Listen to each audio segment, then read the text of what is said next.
और खबरों की शुरुआत प्रदेश की आज की सबसे बड़ी खबर से बात शाह के विजय संकल्प की। क्या शाह की हुंकार से उत्साहित बीजेपी इस बार राजस्थान के दरवाजे के रूप में मशहूर, प्रवेश द्वार के रूप में मशहूर भरतपुर संभाग में मजबूती के साथ कांग्रेस को टक्कर देगी? क्योंकि यहां की बड़ी जीत ने कांग्रेस को सिंहासन पर बिठाया, बीजेपी को सत्ता से दूर तक रहना पड़ा। 2/3 बहुमत से सरकार बनाओगे, कमल को खिलाओगे, मोदी जी को प्रधानमंत्री बनाओगे। 23 की जंग के लिए पूरब पर फोकस। टेलर में कलर दिखा दो गहलोत को, अपने आप 25 में से 25 सीट आ जाएगी। पूर्वी राजस्थान में सियासी आर पार। राजस्थान की जनता समझती नहीं है इस सारी चीजों को। राजस्थान की जनता देख भी रही है, सुन भी रही है और मन भी बना चुकी है। आपका जाने का समय अब निश्चित हो गया। शाह की सभा, 23 की जीत का संकल्प। ये सरकार सिर्फ अब अपना संवैधानिक आयुष्य पूरा कर रही है। ये सरकार जनता के मन पर से उसी दिन निकल गई जिस दिन रामनवमी की शोभा यात्रा पर रोक लगा दी और भगवा झंडा लगाने पर आपने प्रतिबंध कर दिया। ये सरकार 3 डी के आधार पर चलती है। पहला डी दंगे का डी है, दूसरा डी महिलाओं से दुर्व्यवहार का डी है और तीसरा डी दलितों पर अत्याचार का डी। ये 3D सरकार राजस्थान की जनता अब नहीं रहने देगी।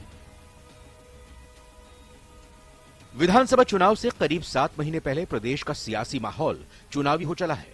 सरकार अगर अपनी योजनाओं के जरिए जनता के बीच अपनी पकड़ बनाने की कोशिश में है, तो बीजेपी सरकार के कामकाज पर निशाना साधकर वापसी का माहौल तैयार कर रही है।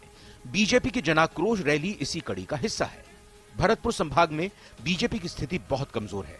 ऐसे में अमित शाह की सभा से पार्टी की मजबूती के दावे होने लगे हैं। आज हम सब लोगों का सौभाग्य है कि राजनीति के एक ऐसे पुरोधा का हम सब लोगों को मार्गदर्शन मिलने वाला है, जिनकी अगुवाई में, जिनके राष्ट्रीय अध्यक्ष कालखंड में भारतीय जनता पार्टी को देश नहीं दुनिया की सबसे बड़ी पार्टी बनने का गौरव मिला। वो लोग कान खुलकर सुन लेंगे कि आदरणीय अमित शाह जी आज राजस्थान की धरती पर आए। आज उनको भी रात को नींद नहीं आने वाली है। इस गूंगी बहरी लुटेरों की सरकार को, भ्रष्टाचार की इस तांडव की सरकार को, सांप्रदायिक कीर्ति की भट्टी में चल रहे राजस्थान को बचाने के लिए हम सब लोग आज के बाद अमित शाह साहब के संदेश को लेकर गांव में जाएंगे, ढाणी में जाएंगे और तब तक चैन से नहीं बैठेंगे जब तक इस सरकार को उखाड़ नहीं फेंकेंगे। इस भरतपुर से हमारी सबकी यही आशा है कि जिस तरीके से उन्होंने हमको रास्ता दिखाया था, उसी रास्ते पर हम लोग सब चलकर उन लोगों ने जिनने इस राजस्थान का बिगाड़ा किया है, जिन लोगों ने इस राजस्थान को फिर से मट्टी में मिलाने का काम किया है, इस राजस्थान को, जिस राजस्थान को उनको आगे ले जाने की जरूरत थी, यहां अत्याचार महिलाओं के साथ, दलित के साथ जो उन लोगों ने किया है, उनको याद करते हुए यहां से संकल्पित होकर हम लोग जाएंगे। यही मैं आज यहां विश्वास करना चाहती हूं। जिले के प्रत्येक बूथ से 5 कार्यकर्ताओं के साथ ही सभी मोर्चा, मंडल और जिला कार्यकारिणी के पदाधिकारी, जनप्रतिनिधि इस सम्मेलन में शामिल हुए। भरतपुर संभाग में बीजेपी के 4700 बूथ हैं, जिनमें करीब 20,000 कार्यकर्ता हैं। पिछले चुनाव में बीजेपी का प्रदर्शन यहां बेहद खराब था, लिहाजा अमित शाह का चुनावी मंत्र पार्टी के लिए संजीवनी की तरह है। आप मुझे एक बार बताओ, मोदी जी को फिर से एक बार प्रधानमंत्री बनाना है या नहीं बनाना है? जोर से हाथ ऊपर कर बोलो, बनाना है या नहीं बनाना है? मोदी जी को अगर प्रधानमंत्री बनाना है तो उसके पहले एक ट्रेलर आ रहा है। 2023 में राजस्थान के चुनाव का टेलर में कलर दिखा दो गहलोत को, अपने आप 25 में से 25 सीट आ जाएगी।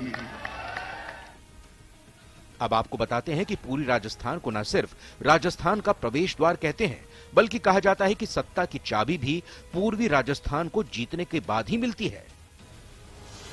भरतपुर समेत पूर्वी राजस्थान का सियासी महत्व इस बात को बताता है कि मुख्यमंत्री अशोक गहलोत पिछले 4 महीनों में 5 बार भरतपुर आ चुके हैं। तो बीजेपी के पूर्व अध्यक्ष सतीश पूनिया ने भी भरतपुर संभाग में कई दौरे किए थे। जनाक्रोश रथ यात्रा सभी विधानसभा क्षेत्रों में चलाई गई। उसके बाद हल्ला बोल जनाक्रोश और मिनी सचिवालय का घेराव किया गया था। आपको बता दें कि 2018 में यहां से अपराजित के बाद कांग्रेस ने सरकार बनाई। 2013 में बीजेपी ने पूरी राजस्थान में परचम फहराकर अपनी सरकार बनाई थी। दरअसल साल 2018 के चुनाव में कांग्रेस ने भरतपुर संभाग की 19 में से 13 सीटों पर कब्जा किया था और बीजेपी इसी कारण सत्ता से बाहर हो गई थी। तो बीजेपी के पास भरतपुर संभाग के 4 जिलों की 19 सीटों में से एक भी सीट नहीं है। बीजेपी ने 2018 में धौलपुर सीट जीती थी, लेकिन वहां की विधायक को पार्टी ने निष्कासित कर दिया था। पूर्वी राजस्थान के 7 जिले अलवर, भरतपुर, धौलपुर, करौली, टोंक, सवाई माधोपुर और दौसा हैं। पूर्वी राजस्थान के 7 जिले में 39 विधानसभा सीटें आती हैं। पूर्वी राजस्थान की 39 सीटों में से 2018 में बीजेपी के पास केवल 4 सीटें हैं, जबकि साल 2013 के विधानसभा चुनावों में बीजेपी ने इन्हीं 39 सीटों में से 28 सीटें जीती थी। पार्टी के चाणक्य की ओर से दिया गया मंत्र क्या बीजेपी की हार को अब जीत में बदल पाएगा, ये देखना इस साल के होने वाले चुनाव में खासा दिलचस्प होगा। कैमरा पर्सन शेर सिंह के साथ बाबूलाल धायल, न्यूज 18 भरतपुर। अमित शाह के भरतपुर दौरे पर कांग्रेस का पलटवार सामने आया है। पीसीसी चीफ गोविंद सिंह डोटासरा ने कहा, इस तरह के आरोप लगाने से कोई फायदा नहीं है। प्रदेश की जनता सब समझती है। हम आपसे पूछते हैं, आप भरतपुर आए हो। भरतपुर समेत प्रदेश के 13 जिलों की मांग है ईआरसीपी को राष्ट्रीय परियोजना घोषित किया जाए, लेकिन आपने ईआरसीपी को राष्ट्रीय परियोजना घोषित क्यों नहीं किया?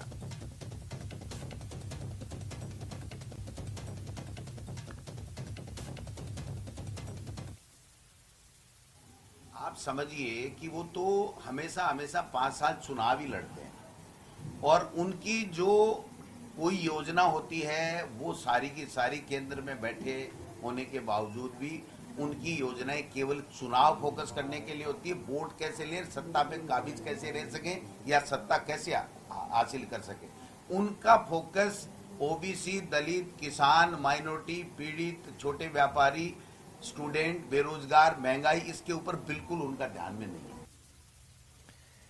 अब बात कर लेते हैं पायलट प्रकरण की, जिसे लेकर ये रिएक्शन आया है। पायलट को लेकर कांग्रेस के अलग अलग नेताओं की प्रतिक्रियाएं आई हैं, जिसमें उन्होंने कहा कि हम साथ साथ हैं।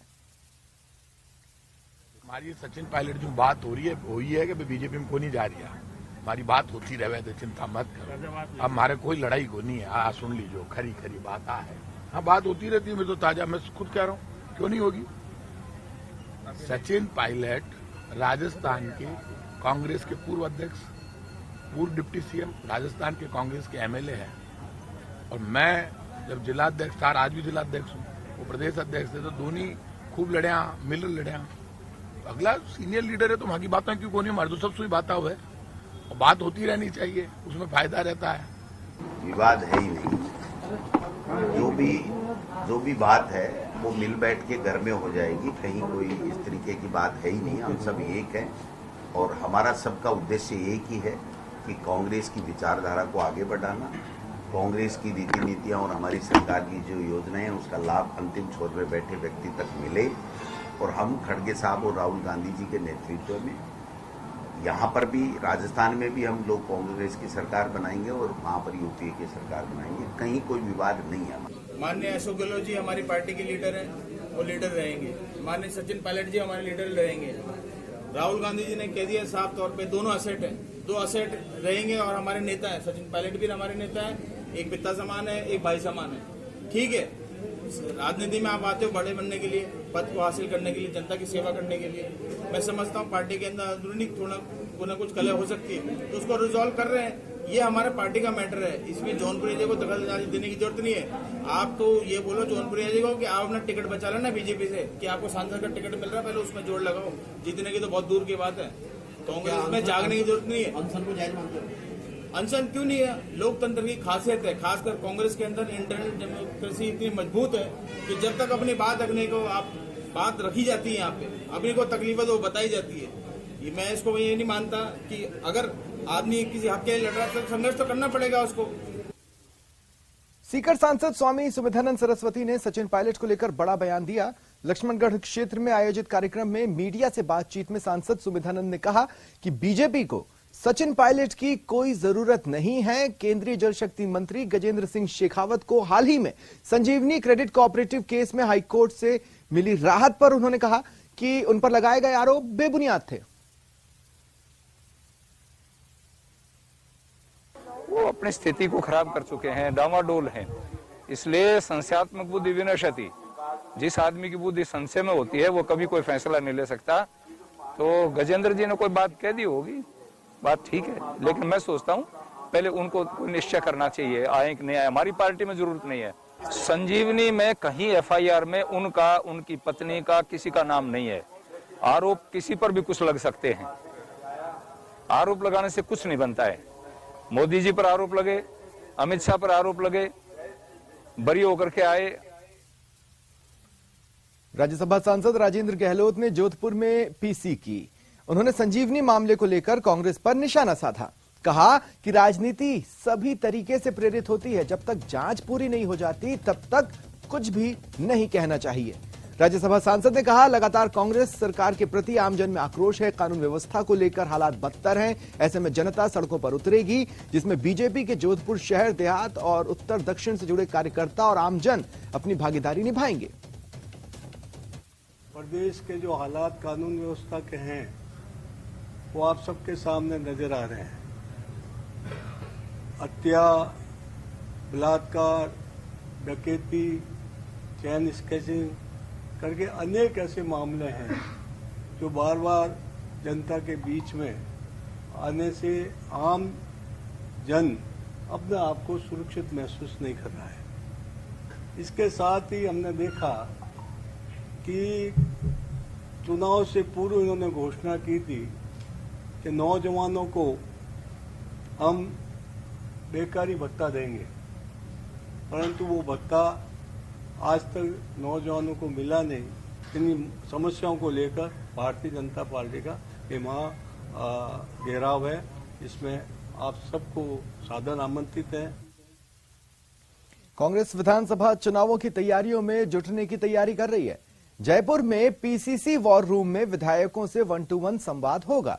प्रदेश प्रभारी सुखजिंदर सिंह रंधावा, पीसीसी चीफ गोविंद सिंह डोटासरा मन टटोलेंगे। 17, 18 और 20 अप्रैल को 1-to-1 संवाद होना है।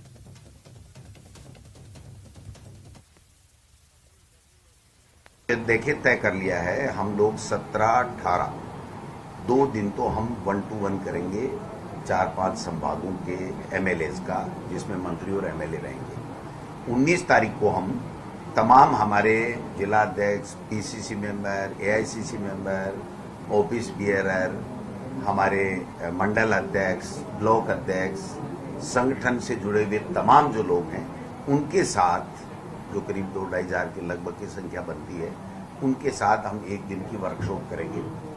आगे की रणनीति को लेकर के, संगठन को लेकर के, और सरकार जो अच्छी योजनाएं ला रही है, जो बचत राहत जो कैंप है, उसको कैसे लोगों तक उस बचत को या उस सरकार की जो फायदा देना चाहती है उसको हम लोग कैसे पहुंचाएं, उसमें भी हम लोग चर्चा करेंगे। और फिर 20 तारीख को पुनः हम बाकी रहे जो संभाग हैं उनके एमएलए से 1-to-1 करेंगे। और चलिए रुकते हैं एक ब्रेक के लिए।